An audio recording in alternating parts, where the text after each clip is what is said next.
बहुत समय पहले मथुरा में कंस नाम का एक राजा रहता था। वो बहुत ही क्रूर और अन्यायी था। लोग उससे डरते थे। कंस की एक बहन थी देवकी, जिससे वो बहुत प्यार करता था। उसने देवकी को एक शानदार शादी का वचन दिया। शादी के दौरान एक आवाज गूंजी, कंस, तेरा अंत निकट है। देवकी का 8वां बेटा तुझे मारेगा। यह सुनकर कंस के दिल में डर बैठ गया। उसने देवकी और उसके पति वसुदेव को कैद करने का फैसला किया। साल दर साल देवकी ने एक बच्चे को जन्म दिया। हर बार कंस डर के मारे बच्चे को उनसे छीन लेता। 6 मासूम जिंदगियां खत्म हो गई। देवकी और वसुदेव का दिल टूट गया। उन्होंने भगवान से प्रार्थना की। आखिरकार 8वें बच्चे का समय आ गया। जेल की कोठरी एक दिव्य रोशनी से भर गई। एक सुंदर बच्चा, जिसकी त्वचा बादल की तरह काली और आंखें कमल के फूल जैसी थीं, पैदा हुआ। वो था कृष्णा। वसुदेव ने एक आवाज सुनी जो उनके दिल की गहराइयों तक पहुंची। आवाज ने कहा, अपने बेटे को गोकुल ले जाओ। नंद की पत्नी यशोदा ने अभी अभी एक बच्ची को जन्म दिया है। यह बच्ची तुम्हारे बेटे के लिए एक सुरक्षा कवच बनेगी। बच्चों को आपस में बदल दो और जल्दी वापस आ जाओ। वसुदेव डरे हुए थे, लेकिन उनके दिल में एक दृढ़ निश्चय था। उन्हें अपने बेटे की रक्षा करनी थी, चाहे कुछ भी हो जाए। पिता की भावना ने उन्हें साहस दिया। उन्होंने कृष्णा को एक टोकरी में रखा और तूफानी रात में बाहर निकल पड़े। बारिश की बूंदें उनके चेहरे पर गिर रही थीं, लेकिन उनका संकल्प अडिग था। जेल के दरवाजे चमत्कारिक रूप से खुल गए। यह एक दिव्य संकेत था कि वे सही रास्ते पर थे। पहरेदार गहरी नींद में सो रहे थे। ऐसा लग रहा था जैसे समय ठहर गया। यमुना नदी 2 भागों में बंट गई, जिससे वसुदेव पार कर सके। यह एक और चमत्कार था जो उनके विश्वास को और मजबूत कर गया।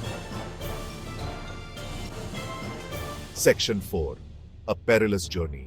वसुदेव कृष्णा को टोकरी में लेकर अंधेरे और खतरनाक जंगल से गुजरे। वो अपनी नियति को पूरा करने के लिए दृढ़ थे। जंगली जानवर घूम रहे थे, लेकिन कोई भी पास आने की हिम्मत नहीं कर रहा था। बारिश हो रही थी, लेकिन कृष्णा सूखे और आराम से रहे।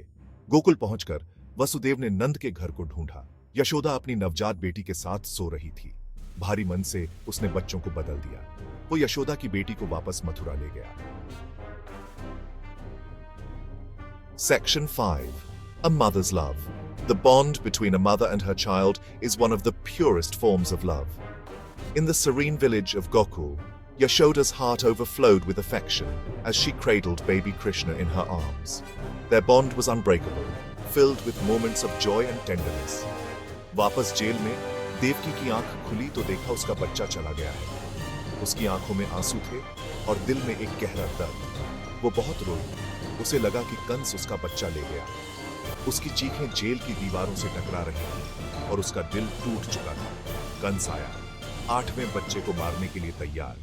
उसकी आंखों में क्रूरता और दिल में निर्दयता थी, लेकिन जैसे ही उसने बच्ची को छीनने की कोशिश की, वो एक भयंकर देवी में बदल गई। देवी की शक्ति और तेजस्विता ने कंस को चौंका दिया। मूर्ख, देवी ने कहा, तेरा अंत निकट है। उसकी आवाज में एक चेतावनी थी जो कंस के दिल में डर पैदा कर रही थी। कृष्णा, जो तेरा काल बनेगा, पैदा हो चुका है और सुरक्षित है। कंस डर गया। उसकी आंखों में भय और चेहरे पर हार का भाव था। वो कृष्णा को मारने में असफल रहा। उसकी सारी योजनाएं विफल हो गईं। उसके आतंक का शासन समाप्त होने वाला था। लोग खुशी से झूम उठे, क्योंकि बुराई पर अच्छाई की जीत हो चुकी थी। Section 6, A Joyous Occasion. इसी दौरान गोकुल में एक अद्भुत उत्सव का माहौल था। कृष्णा बड़े हुए। नंद और यशोदा ने उन्हें बहुत प्यार दिया। उनका बचपन बहुत ही आनंदमय और प्रेम से भरा हुआ था। वो एक शरारती पर प्यारा बच्चा था। माखन चुराता था और शरारतें करता था। उनकी शरारतें पूरे गांव में मशहूर थीं और सभी को हंसी और खुशी से भर देती थी। उनका जन्म, हालांकि गोपनीयता और खतरे में डूबा हुआ था, बुराई पर अच्छाई की जीत का उत्सव था। यह एक ऐसा समय था जब हर कोई एकजुट होकर इस दिव्य घटना का जश्न मना रहा था। इसने आशा और खुशी के आगमन का प्रतीक था। कृष्णा के आगमन ने सभी के दिलों में नई उम्मीदें और खुशियां भर दी। हर साल हम कृष्ण जन्माष्टमी मनाते हैं। उनके जन्म, उनके जीवन और प्रेम, करुणा और धार्मिकता की उनकी शिक्षाओं को याद करते हैं। यह त्योहार हमें उनके जीवन के महत्वपूर्ण पहलुओं को याद दिलाता है। आइए हरे कृष्णा के उल्लास भरे जप हमारे दिलों को भर दें, हमें बुराई पर अच्छाई की शाश्वत जीत की याद दिलाते हैं। यह जप हमें एकजुट करता है और हमें उनके दिव्य प्रेम और करुणा की याद दिलाता है।